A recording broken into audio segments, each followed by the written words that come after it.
Good morning, sir. Good morning to all. Good morning. Welcome to all the RK Scapper Learning Channel with Durga Chaudhary. Today I have a great topic that is all about intestine. So let me tell you about intestine. But before telling about intestine, let me tell you about digestion. As you all know that whatever we eat, so 90% of nutrition absorbed by the intestine. That's why I am saying that intestine is the most important part of our body, because intestine absorb 90% nutrition. Then after our body works and do many activities in our life.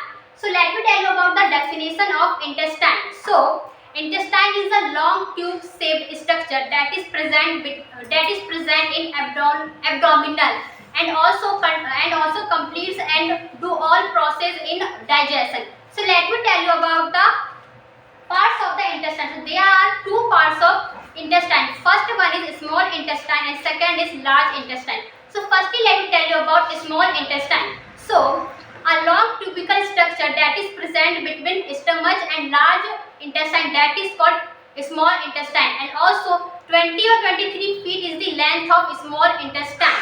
So let me tell you about the function of small intestine. So firstly let me tell you about there are three parts of small intestine. First one is duodenum, second is jejunum, third is ileum. So firstly about duodenum. So let me tell you more about this topic. So duodenum release some enzymes that absorb nutrition from the food. So let me tell you about food. So whenever we eat, so that food goes our stomach and mix with HCl, that is hydrochloric acid. Means that when our food mixed with HCl acid, so that time our food become acidic. So that time we can say food become kind. So whenever food goes to the duodenum, so that time liver secretes some enzyme that is bile juice, and also pancreas also increase some enzymes that is pancreatic juice and also pancreatic amylase and trypsin also. So trypsin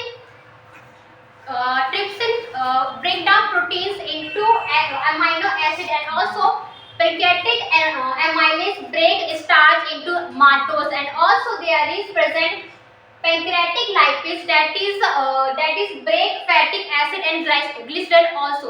So let me tell you one thing important here. So whenever liver secrete bile juice, so that time bile juice is stored in the gallbladder, and whenever pancreatic gland increase pancreatic juice, so that time that juice also goes to the duodenum tube, and that time pancreatic gland release alkaline. That's why our food become the alkaline, because we know that acidic food means kind is very harmful for the body. That's why pancreas gland release alkaline, that makes our food to alkaline, means neutralize our food, so we can easily digest our food and we can become healthy person also. So let me tell you something more here.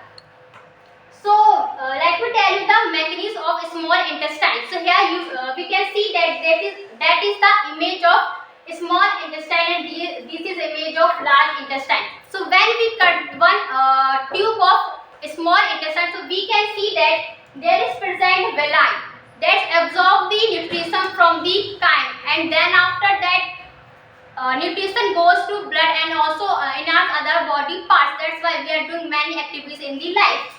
So if we cut the villi here, so we can also see many things, because in villi they are present everything cells, means a layer, and also in the outer side they are present capillary blood, and capillary blood also absorb the nutrition, and that's why and capillaries carry the blood to the liver, and they are also going further process also there. So let me tell you about the large intestine. So large intestine is present in the abdominal, and there is four parts of the large intestine. First one is cecum, second is colon, third is rectum, and last is anus. So let me tell you about cecum. Cecum is like a pouch structure, and colon is basically divided four process. We can say that first is ascending colon, second is transversal colon, third is descending colon, and lastly is sigmoid colon. So let me tell you about there is one more interesting part in the large intestine, that is we know that whenever we throw something in the air, so that time that things will fall in the ground because of the gravitational force. That's but as large intestine against the gravitational force, because whenever because cecum take time and cecum takes the food and miss chyme, and that's why chyme goes above, means ascending side, then after chyme goes to transversion side, and here a lot of water absorbed by the large intestine, and then after as waste hard material means feces store in the rectum, then after we release our waste material by the anus.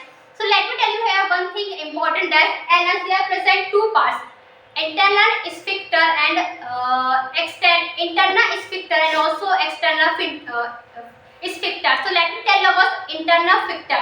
That internal sphincter works involuntarily. Let me tell you here involuntary means. So involuntary means that's action or reflex that done by without our will, means that's all things controlled by our brain, means our nervous system, means we cannot control that things. And external sphincter means that controls by our will. So I want to say that sometimes we can control our faces, so that is the reason of sphincter, means external sphincter. So that's all for today. Thank you and have a nice day.